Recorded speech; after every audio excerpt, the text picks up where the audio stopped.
Assalamualaikum warahmatullahi wabarakatuh. Salam sejahtera, Om Swastiastu, Namo Buddhaya. Tepat 75 tahun yang lalu kita alami proklamasi, kita alami kemerdekaan kita. Dan di hari ini, tepat di jam ini sekitar jam 10, kita alami juga yang namanya nasionalisme di era sekarang ini ya. Untuk anak-anak ya di era sekarang ini. Pagi ini kita bersama Mbah Mul ya, seorang pendidik, juga seorang budayawan, seorang praktisi supranatural, boleh apa? Spiritual atau supranatural? Enggak. Ya. Kali ini kita mau bahas nasionalisme ya. Nasionalisme. Selamat pagi dulu Pak Mul. Selamat pagi Pak. Assalamualaikum. Kita bahas yang pertama ini nasionalisme yang di era-era penjajahan dulu ya Pak Mul ya. Ya. Seperti kita tahu di era penjajahan banyak muncul sekali pergerakan, bisa dibilang merata di seluruh Indonesia, mulai dari Kalimantan ada, di Sumatera ada Imam Bonjol, Antasari di Banjar, di Jawa sendiri ada di Ponorogo dan lain sebagainya. Nah, ini kita karena hidup di Jawa ya, kita mengenal Pangeran Diponegoro ya. Kita mau membahas sedikit tentang Pangeran Diponegoro karena nasionalismenya itu bisa sampai membuat negara kerajaan Belanda ini sampai bangkrut, sampai utang-utang gitu Pak Mul ya. Utang-utang. Disebut lah namanya Perang Jawa gitu ya. Perang Jawa ini kalau saya rangkum dari berbagai material buku yang saya baca dari internet dan lain sebagainya, ini Diponegoro ini mulai dari total Jawa Tengah itu dia bisa mempunyai laskar-laskar banyak ya, termasuk di Ngawi. Nah, ini mungkin nanti saya mau menanyakan ke Pak Mul beberapa ya. Ini di Ngawi ini ada laskarnya Diponegoro Pak Mul. Namanya Laskar Wirotani. Mungkin Pak Mul bisa sedikit menceritakan laskarnya Wirotani ini bagaimana? Ya, begini Pak Aan, Bapak tadi sudah mengatakan bahwa Perang Diponegoro, ada orang yang mengatakan Perang Jawa ya. Ya, Perang Jawa. Ya, kalau orang Belanda kan mengatakannya Java Orlog. Ya. Bapak mengatakan bahwa perang ini istimewa. Berbeda dengan perang-perang yang lain. Ya.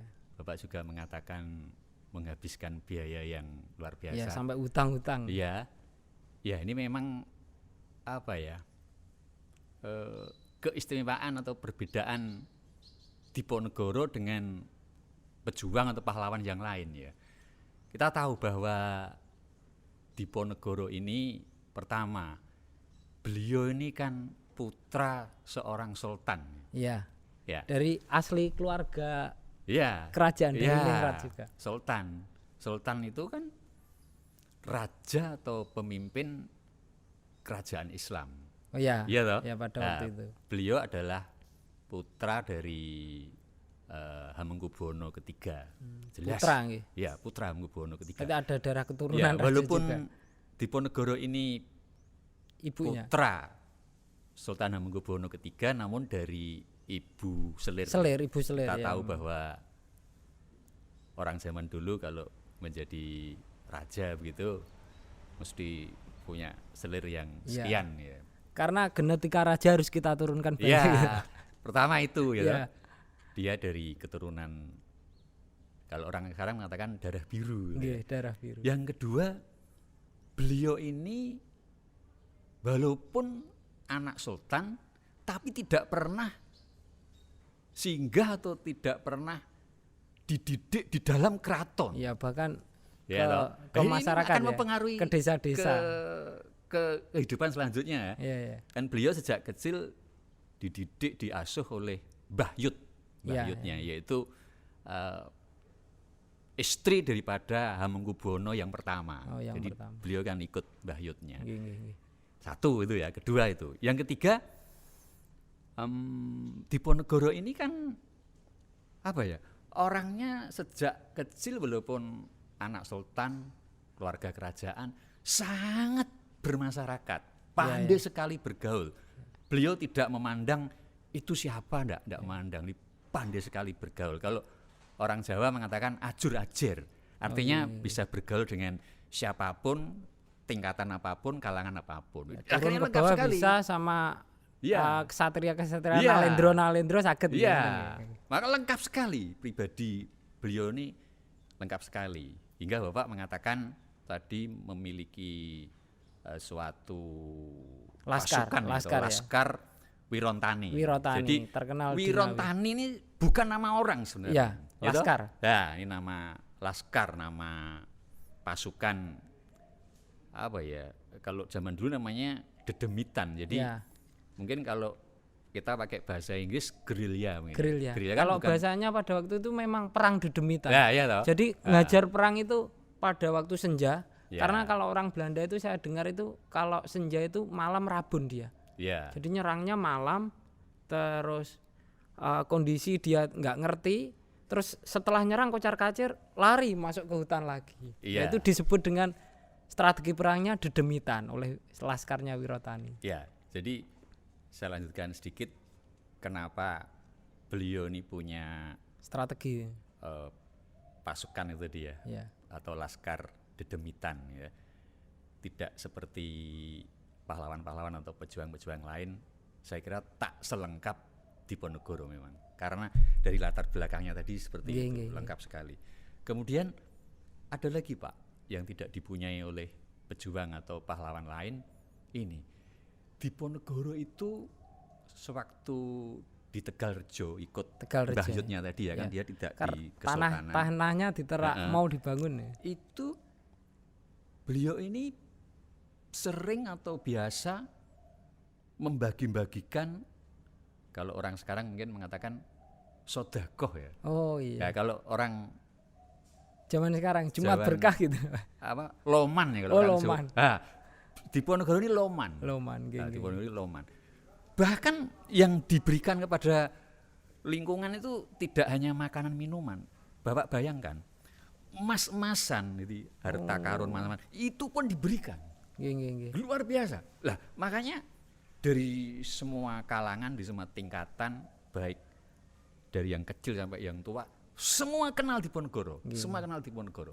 Maka begitu Diponegoro menyatakan untuk melawan Belanda yang kalau tidak salah waktu itu Dekok yang zaman Diponegoro itu jenderalnya Belanda itu Dekok ya itu mereka masing-masing ini sudah membentuk atau membuat kelompok-kelompok atau laskar-laskar tersendiri selaras dengan kemampuannya, sesuai dengan kemampuannya. Tadi ada yang menyebut kelompok atau laskar itu Wirontani. Yang Bapak katakan secara dedemitan.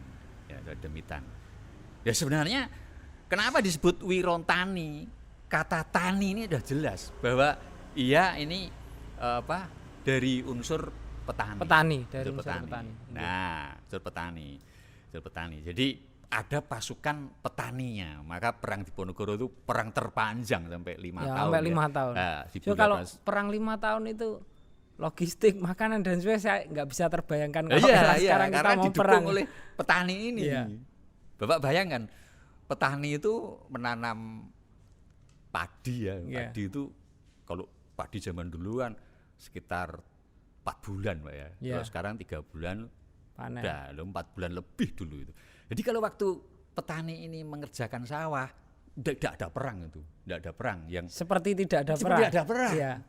Tapi kalau sawah ini sudah nggak ada garapan, wah ini luar biasa ini.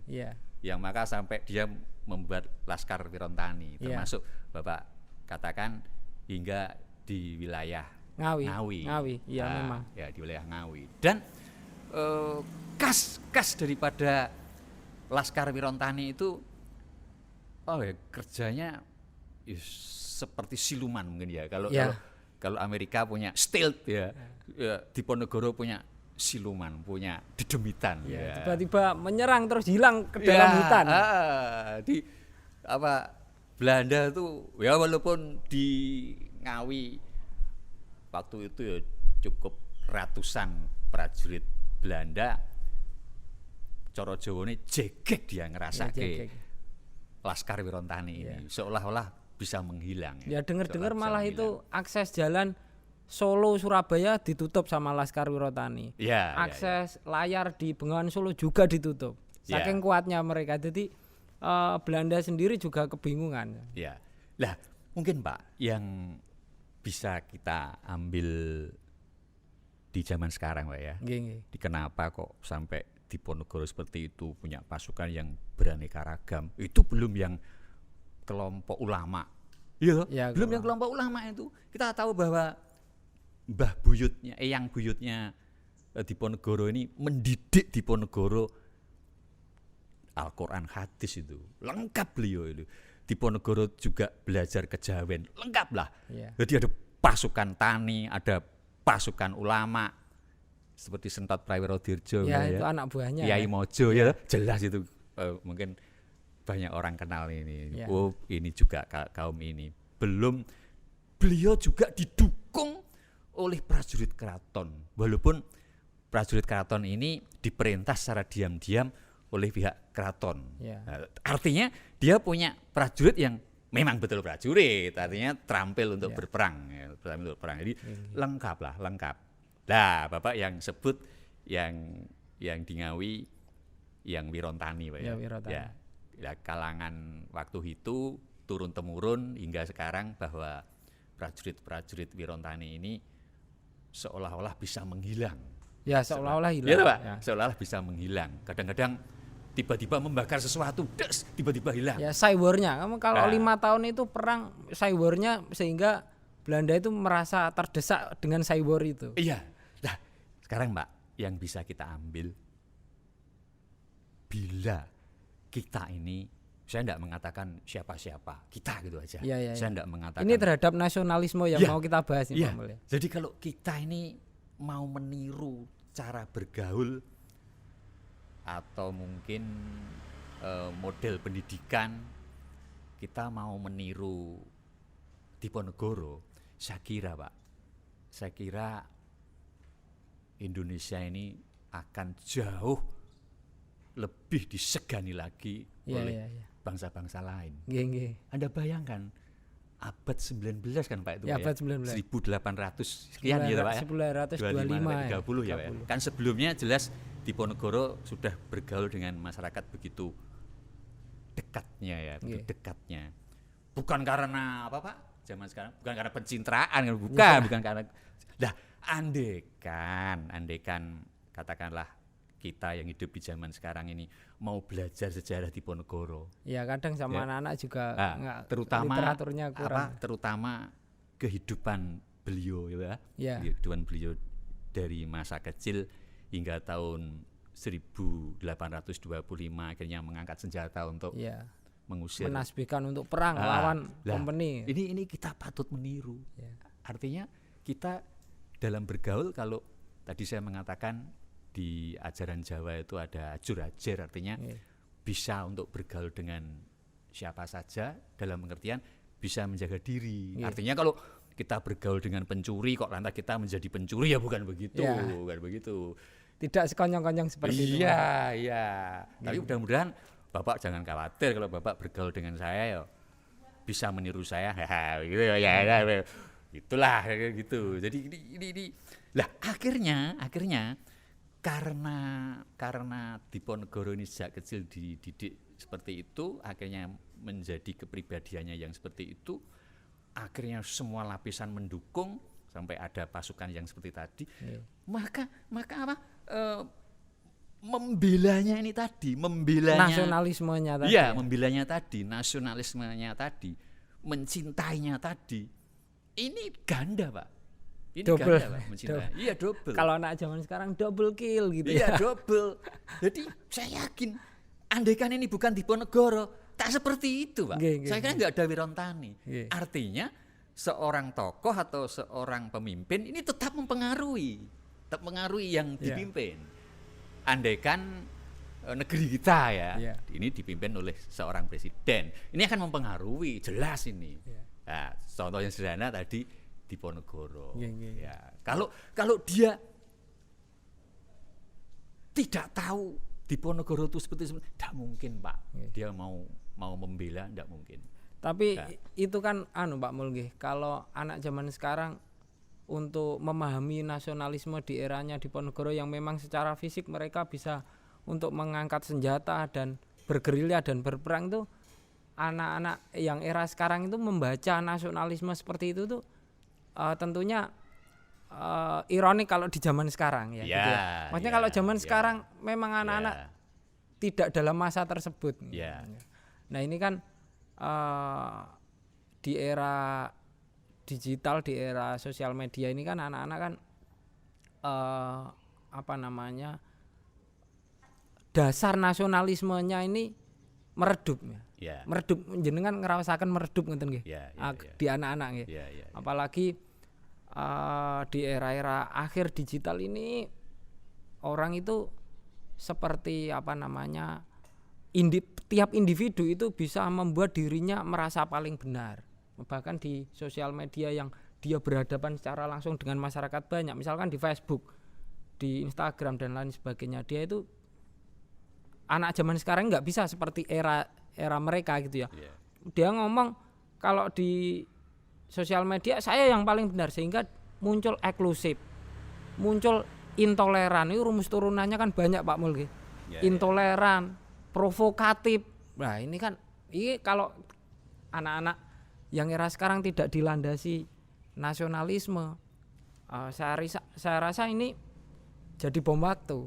Nah, menurut jenengan bagaimana ini menyikapi era sekarang, anak-anak yang era sekarang ini memahami nasionalisme supaya ruh nasionalisme Diponegoro yang pada waktu itu memang secara fisik terlihat itu memunculkan di era sekarang, terus menurut jenengan Pak Mul? Ya begini, Bapak tadi menggunakan kata meredup, bisa meredup ya, bisa. Indikatornya udah banyak ya. Tapi begini Pak, saya tadi kan mengatakan bahwa kenapa Diponegoro didukung oleh semua lapisan waktu itu ya. Sebenarnya Pak, waktu itu pun masing-masing kelompok atau masing-masing lapisan atau masing-masing grup tadi dia juga merasa bahwa grup saya lah yang paling nasionalisme. Oh dulu juga gitu ya? Iya Pak. Jadi semangat setiap zamannya ada semangatnya ya.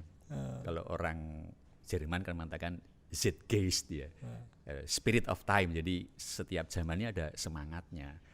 Namun Pak, dari entah itu individu, entah itu kelompok, dari masing-masing ini, kalau ini dilandasi